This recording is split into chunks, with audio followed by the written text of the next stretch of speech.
మనం చదువుకున్న ఈ వాక్య భాగంలో యేసు ప్రభు తన స్వదేశమునకు వచ్చి సమాజ మందిరంలో అనేక మందికి బోధిస్తూ ఉన్నాడట. బోధిస్తూ ఉంటే అక్కడ ఉన్నటువంటి తన స్వజనులు అనుకోండి, వాళ్ళు అంటున్నారు,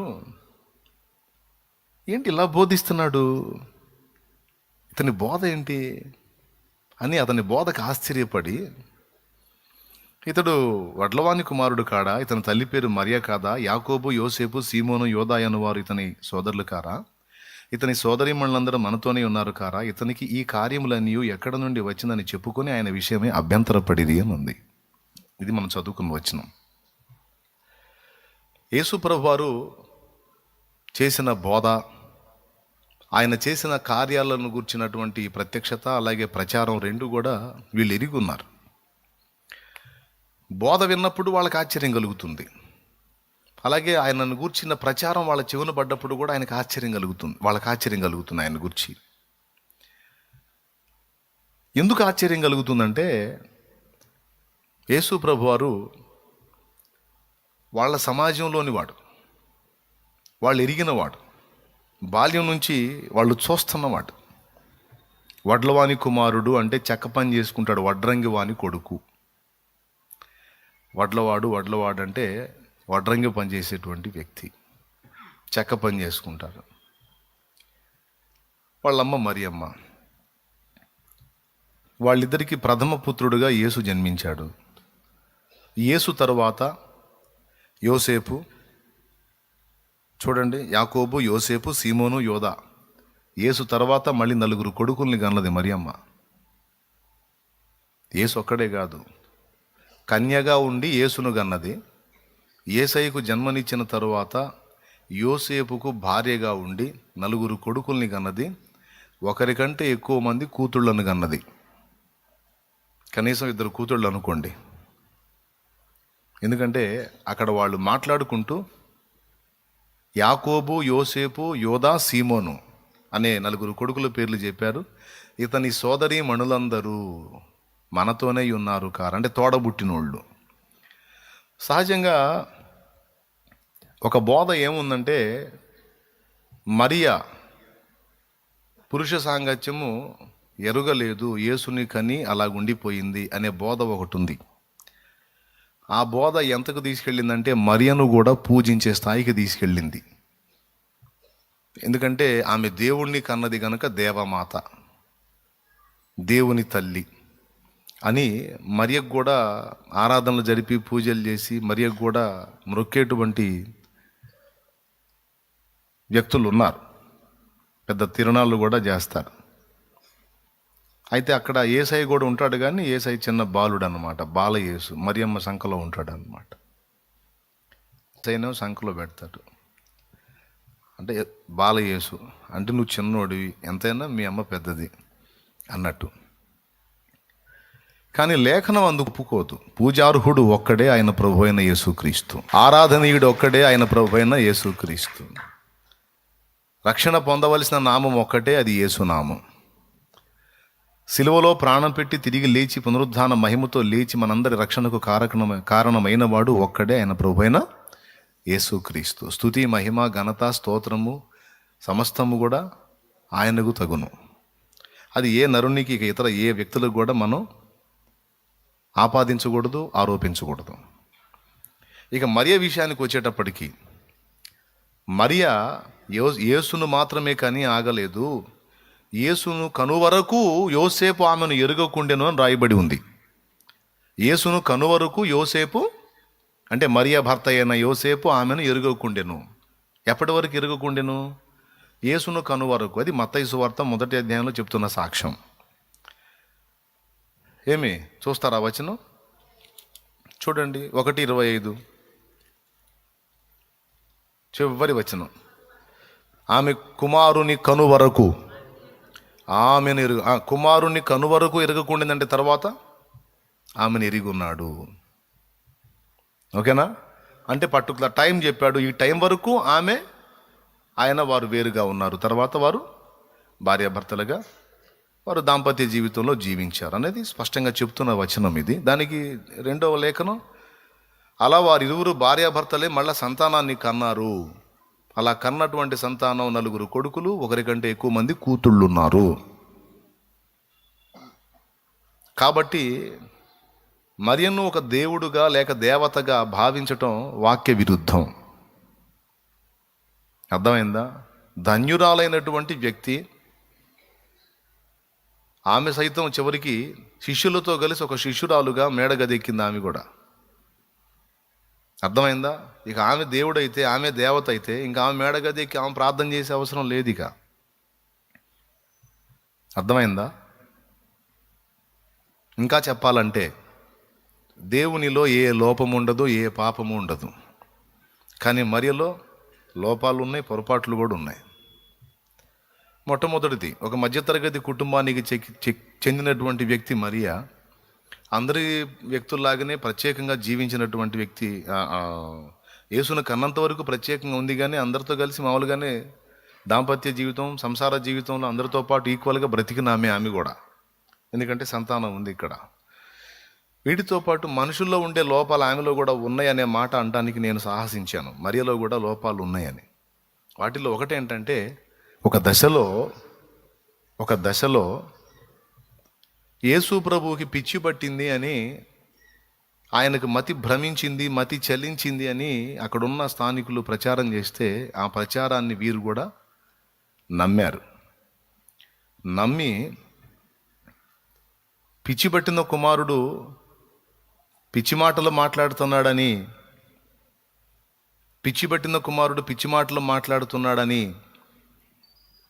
ఆమెతో పాటు మిగిలిన కుమారులు ఒక చోట యేసు బోధిస్తుంటే ఆయన తీసుకొని పోవటానికి వచ్చారు.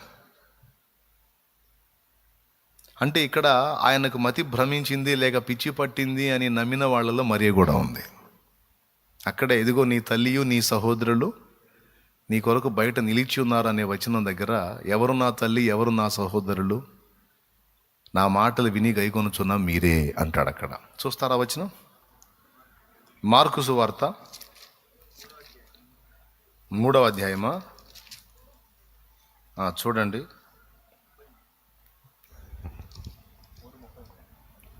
ఇప్పుడు నేను చెప్పిన వచనం అక్కడ ఉంది. ఓకేనా? 20వ వచనం నుంచి చూసుకోండి. బైబిల్ తీసి, మరియా అలాగే మిగిలిన సోదరులు కూడా యేసుకు మతి చెలించున్నదని వారు ఆయన్ని పట్టుకొని వచ్చారు. చూడు, ఆయన ఇంటిలోనికి వచ్చినప్పుడు జనులు మరలా గుంపు కూడి వచ్చిరి గనుక భోజనము చేయుటకైనా వారికి వీలు లేకపోయినను ఆయన ఇంటివారు సంగతి విని, ఇంటివారు అన్నాడు, అందులో మరియ లేదు కదా అని మీరు అంటారేమో. ఆ మాట మీకు 31లో ఉంటుంది అన్నమాట. 20లో ఆయన ఇంటివారు సంగతి విని ఆయన మతి చెలించి ఉన్నదని చెప్పి ఆయనను పట్టుకొనబోయిది. చెప్పింది ఎవరు? మతి చెలించింది, మా వాడికి మెంటలెక్కింది, పిచ్చెక్కింది, అందుకే పిచ్చి పనులు చేస్తున్నాడు, పిచ్చి మాటలు మాట్లాడుతున్నాడని పట్టుకొనబోయింది ఎవరు? ఇంటివారు. ఆ ఇంటివారులో ఎవరెవరు ఉన్నారు చూడు.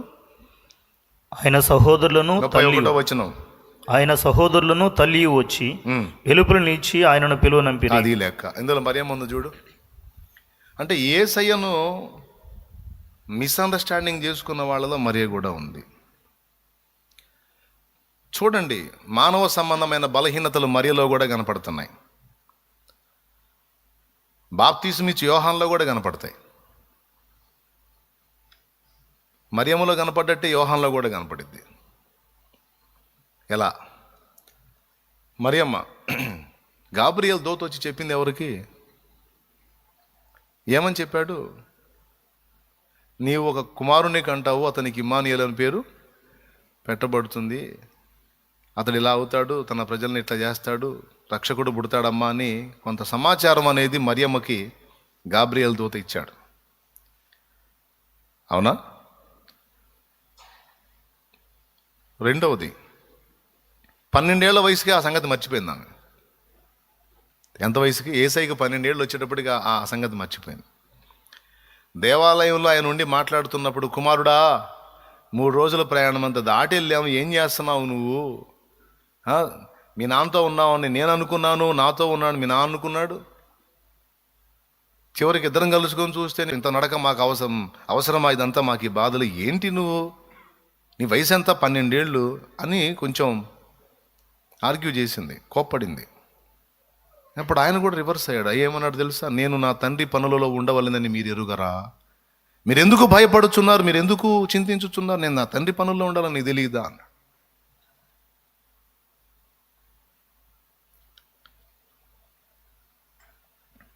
గాబ్రియల్ దూత చెప్పిన విషయం మరియ కొద్ది రోజుల్లోనే మర్చిపోయింది, కొలది దినములలోనే మరచిపోయింది.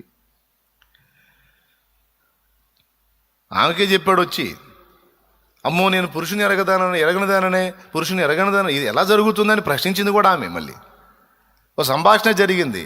అయిన తర్వాత బిడ్డ పుట్టినోడు 12 ఏళ్ళ వయసుకు వచ్చేటప్పటికి మ్యాటర్ మర్చిపోయింది. తర్వాత మళ్ళీ ఆయన ఒకసారి మాట్లాడాల్సి వచ్చింది. ఆయన కొద్ది రోజులు మళ్ళీ అది కూడా మర్చిపోయింది. చివరికి ఆయన బాప్తిస్మం పొంది లైన్లోకి వచ్చి సువార్త ప్రకటించి కార్యాలు చేస్తుంటే మైండ్ పోయిందని వచ్చింది. దేవునికి స్తోత్రం కలుగును గాక. హల్లెలూయా. గమనించండి, ఇదే టైపులో బాప్తిసం ఇచ్చే యోహాను కూడా, నేను మీకు నీళ్ళలో బాప్తిసం ఇస్తున్నాను కానీ నా తర్వాత వచ్చేవాడు అగ్నిలో పరిశుద్ధాత్మలో మీకు బాప్తిసం ఇస్తాడని సాక్ష్యం ఇచ్చాడు. ఆయన చెప్పుల వారు విప్పటానికి కూడా నేను పనికిరాను అన్నాడు. అదిగో లోక పాపములను మోసుకొని పోవు దేవుని గొర్రెపిల్ల ఈయనే మనందరి రక్షకుడు విమోచకుడు అని యేసును గురించి తానే సాక్ష్యం ఇచ్చాడు. అప్పటిదాకా యోహానును వెంబడించినటువంటి శిష్యుల్లో ఒక శిష్యుడు కూడా యేసును వెంబడించడం మొదలుపెట్టాడు, ఆంద్రేయ. ఇదంతా అయిన తర్వాత యోహాను చెరసాల్లో పడి, రాబోవాడవు నీవేనా, మేము ఇంకొకటి కోసం కనిపెట్టాలని మళ్ళీ కబురు పెట్టాడు. Praise the lord.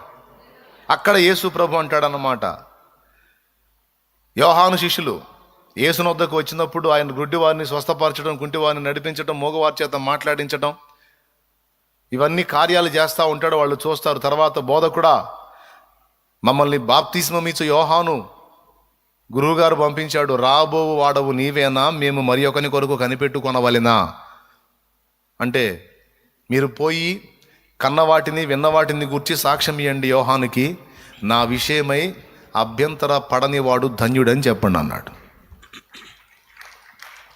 అంటే యోహాను అభ్యంతరపడ్డాడు. దేవునికి స్తోత్రం కలుగును గాక.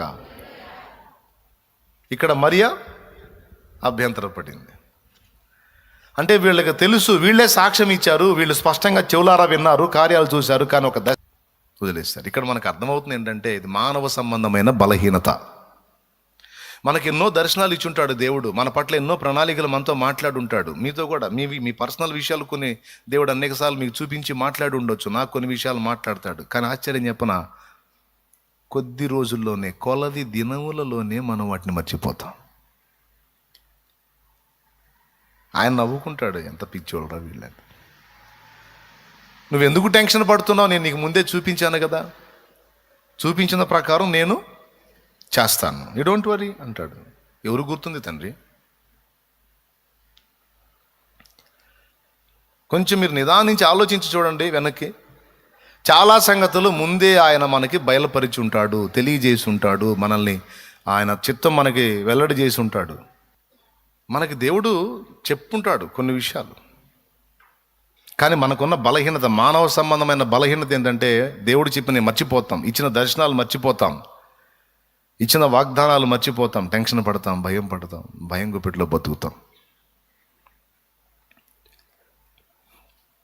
మనం మర్చిపోయినా దేవుడు మనకిచ్చిన మాట మర్చిపోడు. అర్థమైందా? మనం మర్చిపోతాం, కానీ దేవుడు మనకిచ్చిన మాట, మనకు చేసిన వాగ్దానం, మనకు చూపించిన సంగతులు మర్చిపోడు. ఇక్కడ మరియలో ఏం కనపడుతుంది మీకు?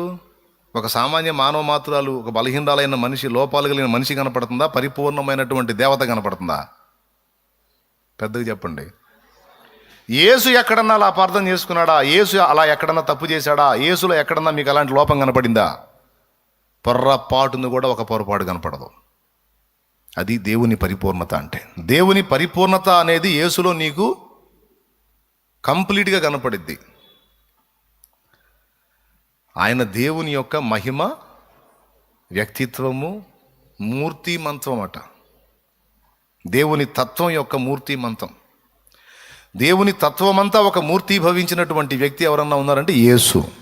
ఇక దేవుళ్ళో ఏ లోపం లేదు, యేసులో కూడా ఏ లోపము ఏ పాపము. మళ్ళీ ఇదే సమాజంలో ఉన్నాడు, మన వంటి బలహీన శరీరాన్ని ధరించుకున్నాడు. మన ప్రధాన యాజకుడు మన బలహీనతల్లో సహానుభావం లేనివాడు కాడు, కానీ సమస్త విషయంలో మన వలె శోధింపబడినను ఆయన పాపము లేనివాడుగా. అది హెబ్రీ పత్రిక 4:15 ఇచ్చిన సాక్ష్యం. కానీ మరియ దగ్గర కానీ యోహాన్ దగ్గర కానీ ఇంకెవరి దగ్గరైనా మీరు చూస్తే ఎక్కడో ఒక చోట ఆదాము సంబంధమైన తత్వం, ఆదాము రక్త సంబంధమైనటువంటి తత్వం ఎక్కడో చోట కనపడతానే ఉంటుంది. అది విషయం. కాబట్టి ఇందు మూలంగా అందరికీ చెప్పను ఏమనగా, మరియ దేవత అనరాదు. మరియను దేవత అంటే పెద్ద ప్రాబ్లం అయిపోద్ది. వినండి, ఎందుకు అనకూడదు? దేవునికే జన్మనిచ్చింది, యేసుకే జన్మనిచ్చింది గనుక, యేసు దేవుడు గనుక, దేవుడికే జన్మ ఇచ్చింది గనుక ఆమె దేవమాత. అంటే అట్లయితే యేసుకు జన్మనిచ్చింది గనుక మరియా దేవత అయితే, దేవమాత అయితే, మరియమ్మకు జన్మనిచ్చిన వాళ్ళమ్మ కూడా పూజార్హురాలే. అంటే యేసయ్య వాళ్ళ అమ్మమ్మ. ఈ మరియమ్మకి వాళ్ళమ్మకి జన్మనిచ్చిన వాళ్ళమ్మ పూజార్హురాలే, వాళ్ళమ్మ పూజార్హురాలు, వాళ్ళమ్మ చివరికి హవ్వమ్మ పూజార్హురాలైద్ది. దేవునికి స్తోత్రం. కాబట్టి అది తప్పు. మరియకు మొక్కరాదు, మరియకు ప్రార్థించరాదు, మరియకు తిరునాళ్ళు చెయ్యరాదు, మరియను సేవించరాదు. అది వాక్యానుసారం కాదు, వాక్య విరుద్ధం. అయినా మాకు ఇదే ఆనందం మేము చేసుకుంటామంటే మీ కర్మ చేసుకోండి, మాకేం ఇబ్బంది లేదు. ఎవరు లెక్క వాళ్ళకు ఉంటుంది. రేపు తిట్లు తినేది మీరే, గద్దెంపు ఎదుర్కొనేది మీరే. ఆకాశము క్రింద ఇవ్వబడిన మరి ఏ నామమున రక్షణ పొందలేము, ఈ నామముననే, యేసు నామముననే మనకు రక్షణ. యేసు నామముననే మన ప్రార్థనకు జవాబు. యేసు నామముననే సాతాను మన చేతిలో ఓడిపోయేది. యేసు నామముననే మన నిత్యత్వ ప్రవేశం. యేసులోనే మన నీతి, యేసే మన నీతి, పరిశుద్ధత, జ్ఞానం, విమోచన యేసే. కాబట్టి ఎవరైనా మరియను దేవతగా ఆరాధించేవాళ్ళు మరియమ్మకి చెప్తూ ఉంటారు. కానా పెండ్లి విందులో మరియమ్మ కొడుకు చెప్పింది, అయ్యా ద్రాక్షరసం అయిపోయింది, వాళ్ళు తొక్కిసలాడుతున్నారు, ఇబ్బంది పడుతున్నారు, ఏదన్నా చేయగలవా అంటే, మమ్మీ ఓకే మమ్మీ అనలా ఆయన. అమ్మ నాతో నీకేమి, నాతో నీకేం పని? మూల భాషలో ఓ స్త్రీ నాతో నీకేమన్నాడట. ఒక సృష్టికర్తలాగా మాట్లాడాడు. అమ్మా నాతో నీకేమి, నా సమయం ఇంకా రాలేదు అంటే ఆర్డర్ చేయడానికి లేదు. కొడుగ్గా మదర్గా ఆమె శాసిస్తే ఆయన విన్నది లేదు. అక్కడ జన్మనిచ్చావు, అంతవరకు నీకు ఆ ధన్యత దక్కింది, అంతవరకే. నువ్వు నన్ను కంట్రోల్ చేయకూడదు, నా కంట్రోల్లో నువ్వు ఉండాలి. అది దేవునికి స్తోత్రం కలుగును గాక. అర్థమైందా? కొంతమంది రిక్వెస్ట్, మరి అమ్మ యేసయ్యకి చెప్పు, పేతురా యేసయ్యకి చెప్పు, పౌలా యేసయ్యకి చెప్పు, ఇంకొకళ్ళు మీరు చెప్పండి. నువ్వు చెప్పడానికి ఏం రాగం, నువ్వే చెప్పు. యేసు వారా తండ్రికి చెప్పండి, నువ్వే చెప్పు. యేసునామములో తండ్రికి ప్రార్థన చేయి. ఇంకా మధ్యవర్తులు ఎందుకు? పాత నిబంధనలో దేవుణ్ణి సమీపించారు, క్రొత్త నిబంధనలో ఆ పరిస్థితి లేదు. డైరెక్ట్గా యేసుని విశ్వాసమును బట్టి, యేసు నామాన్ని బట్టి నువ్వు ప్రార్థించవచ్చు, యేసు నామం ద్వారా తండ్రిని సంధించవచ్చు. ఇక మధ్యవర్తులతో నిమిత్తము లేదు. వారు కూడా మనతోడి సహా దాసులు, అంతే. మనమంతా కలిపి రాజులైన యాజక సమూహం. కాబట్టి ఇక్కడ మనకు అంత స్వేచ్ఛ వచ్చింది.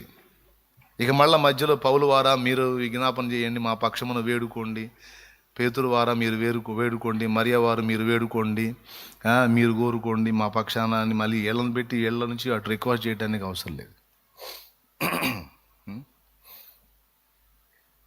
హడ్సన్ టేలర్ గారు అనుకుంటా, తన బాల్యంలో వాళ్ళమ్మ ప్రార్థన చేస్తుందట మరియకి. ఆయన తెరచాటు నుండి, అమ్మా నీకేమి కావాలి నువ్వు అన్నాడట. ఆ ప్రార్థన నుండి, ఎవరు మీరు అందంట. నేను యేసును అన్నాడట. మీరు ఊరుకోండి ప్రభా, నేను మీ మమ్మీతో మాట్లాడుతాను అందంట.